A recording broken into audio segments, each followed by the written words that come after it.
BA part second में हम मानव भूगोल के अंतर्गत ग्रामीण बस्तियां या ग्रामीण अधिवास के बारे में अध्ययन कर रहे हैं। ग्रामीण बस्तियां, जैसा कि हम जानते हैं कि ये छोटी होती हैं तथा उसके निवासी, उनका व्यवसाय कृषि या पशुपालन अर्थात प्राथमिक व्यवसाय होता है। इसके विपरीत नगरीय बस्तियां अपेक्षाकृत बड़ी होती हैं, जनसंख्या भी अधिक होती है और वहाँ पर प्रशासन नगरपालिका, नगर परिषद द्वारा संभाला जाता है। नगरीय बस्तियों के निवासी व्यवसाय, निर्माण उद्योग, वाणिज्य, व्यापार, सेवा, परिवहन, इन सब से संबंधित होते हैं। बस्तियों के प्रकार का निर्धारण उनके घरों के बीच की दूरी के आधार पर निश्चित होता है और प्राय मैदानों के मकानों की दीवारें आपस में मिली होती हैं। ऐसी बस्तियां सघन बस्तियां कहलाती हैं, क्योंकि मैदानों में कृषि भूमि का अधिक महत्व होता है, तो ऐसे क्षेत्रों के अंदर मकानों के बीच की दूरी आमतौर के ऊपर अधिक नहीं रखी जाती।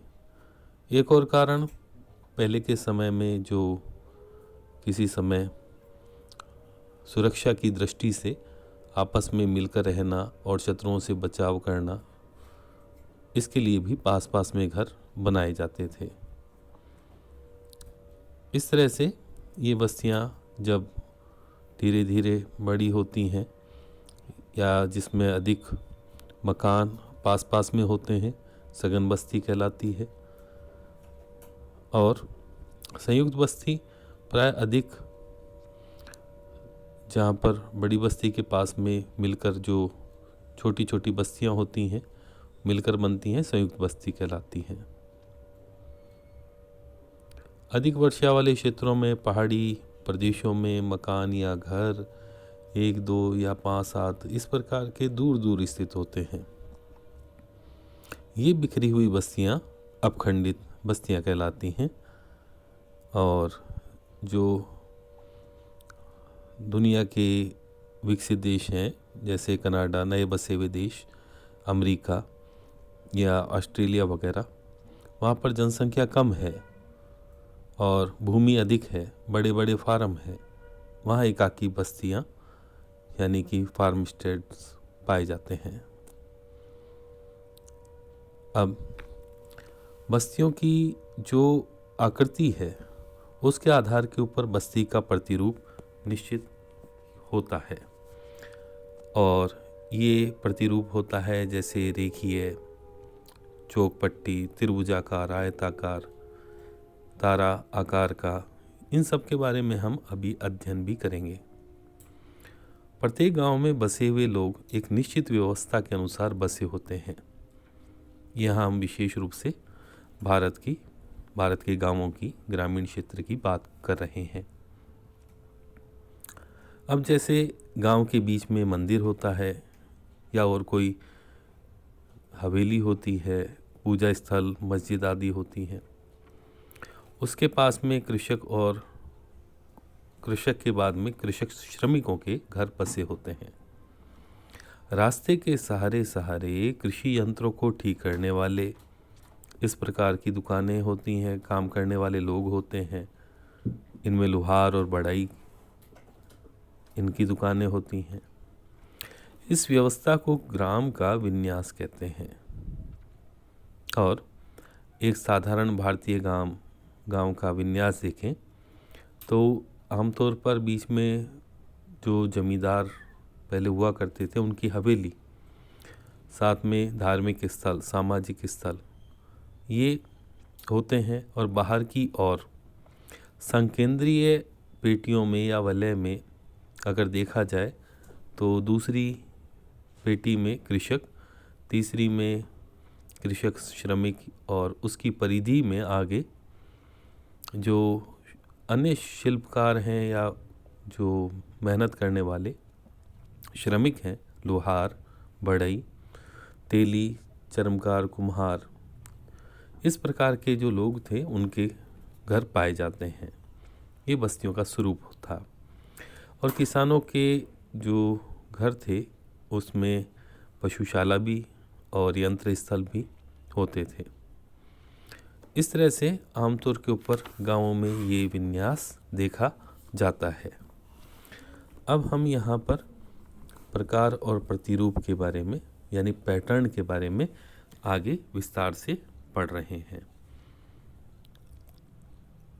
यहाँ हमारे सामने ये चित्र हैं जिसमें कि किसी विशेष कारण की वजह से जो गांव होता है, बस्ती होती है, उसकी आकृति निर्धारित होती जाती है। और ये आमतौर के ऊपर कोई भौतिक या प्राकृतिक कारण होता है अथवा इसमें धार्मिक कारण या जो व्यापारिक कारण हैं वो भी इसमें शामिल होते हैं। अब इसमें सबसे पहले हम देख रहे हैं रेखीय प्रतिरूप। अब किसी सड़क, नदी या नहर के किनारे किनारे अगर बसे हुए मकान होंगे तो वो रेखीय प्रतिरूप बनाएंगे। अब इस तरह से ये आमने सामने सड़क के हो सकते हैं, सटे हुए हो सकते हैं, दूरी पर भी हो सकते हैं। और जब कभी ये कुछ पहाड़ी क्षेत्रों में होंगे तो ये रिबन प्रतिरूप बनाते हैं, जैसे कि देहरादून के क्षेत्र के अंदर। इसके बाद में है दूसरा अरीय प्रकार का प्रतिरूप। भारतीय गांवों का ये विशिष्ट प्रतिरूप है। जब गांवों में कई ओर से मार्ग आकर मिलते हैं या उस गांव से बाहर की ओर दूसरे स्थानों के लिए, दूसरे गांवों के लिए कई दिशाओं में मार्ग जाते हैं, तो इन गांवों की गलियों के भीतरी भाग में ये आकर रास्ते मिलते हैं, ये समानांतर नहीं होते। अब ये गांव का जो मुख्य चौराहा होता है उससे त्रिज्याकार का यानी रेडियल मार्गों पर घर बसे हुए होते हैं और इस तरह से यहाँ पर अरीय प्रकार का प्रतिरूप विकसित होता जाता है।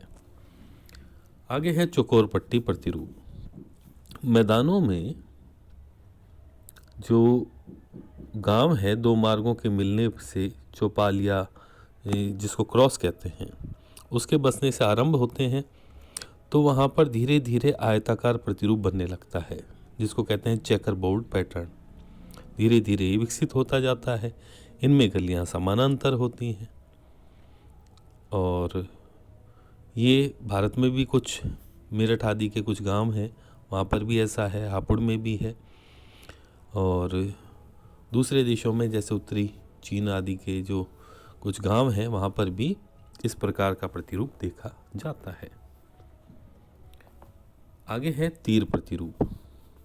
जैसा कि इसका नाम है, तो ये एरो पैटर्न वहाँ मिलेगा जहाँ पर अंतरीप होगा अथवा यानी कि कहीं पर किनारा है लास्ट का, जैसे केप कोमोरिन है, अथवा नदी के जो नुकीले मोड़ हैं वहाँ पर जो गांव बसेंगे तो अग्रभाग में तो मकानों की संख्या कम होगी और पीछे की तरफ गांवों के जो मकान हैं उनकी संख्या बढ़ती जाएगी। इस तरह से हम देखते हैं कि ये तीर प्रतिरूप बनाते हैं। अगला नाम है इसमें तारा प्रतिरूप। अब जो हमने इससे पहले पढ़ा था अरीय प्रकार का या त्रिज्या प्रतिरूप, धीरे धीरे जब ये मार्गों के सहारे सहारे मकान बसते जाते हैं तो वो एक तारे का प्रतिरूप का निर्माण करते हैं। यानी कि अगर हम विहंगम दृश्य देखें उस गांव का तो ये एक तारानुमा दिखाई देता है। मार्गों के सहारे सहारे मकानों की संख्या के साथ साथ में आगे वो कम होती जाती है, जबकि केंद्र की तरफ वहाँ पर अधिक संख्या में मकान देखे जाते हैं। आगे है पंखा प्रतिरूप। जहाँ पर नदियों के डेल्टा बसे होते हैं वहाँ पर ये प्रतिरूप मिलते हैं। जैसे जैसे महानदी, गोदावरी, कृष्णा आदि के डेल्टाओं में ऐसे गांव पाए जाते हैं। सीढ़ी प्रतिरूप जहाँ पर पर्वतीय ढाल होंगे, स्लोप्स होंगे, वहाँ पर आपस में सटे हुए या दूर दूर इस प्रकार के ढलानों के साथ साथ में, यानी सीढ़ीनुमा ये मकान बनाए जाते हैं।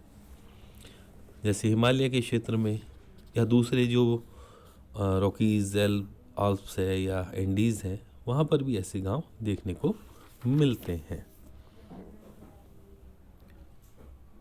अनियमित और अन्य प्रतिरूपों के अंतर्गत बाकी के जो अलग अलग प्रकार के प्रतिरूप हैं विशेष रूप से देखे जाते हैं। इनके अगर हम नाम देखें तो त्रिभुजाकार, वृत्ताकार प्रतिरूप, अनियमित प्रतिरूप। अनियमित प्रतिरूप अक्सर भारत या ये जो देश हैं वहाँ पर शुरुआत के अंदर तो जो मार्ग होते हैं उनका निर्माण होता नहीं, तो ये बिना प्लानिंग के पहले मकान बनते जाते हैं, फिर वो आपस में जुड़ते हुए इस प्रकार से उनके लिए मार्ग उनको जोड़ते हुए बनाए जाते हैं, जिससे कि एक अनियमित वहाँ पर पैटर्न का विकास होता है। यानी कि उसके बारे में कह नहीं सकते कि इसको किस प्रतिरूप के अंतर्गत रखा जाए। उनको कहा जाता है अनाकार या इर्रेगुलर पैटर्न। इस प्रकार के कई प्रतिरूप देखने को मिलते हैं। तो ये प्रतिरूपों के बारे में विशेष जो मुख्य प्रतिरूप थे उनके बारे में हमने आज अध्ययन किया है। धन्यवाद।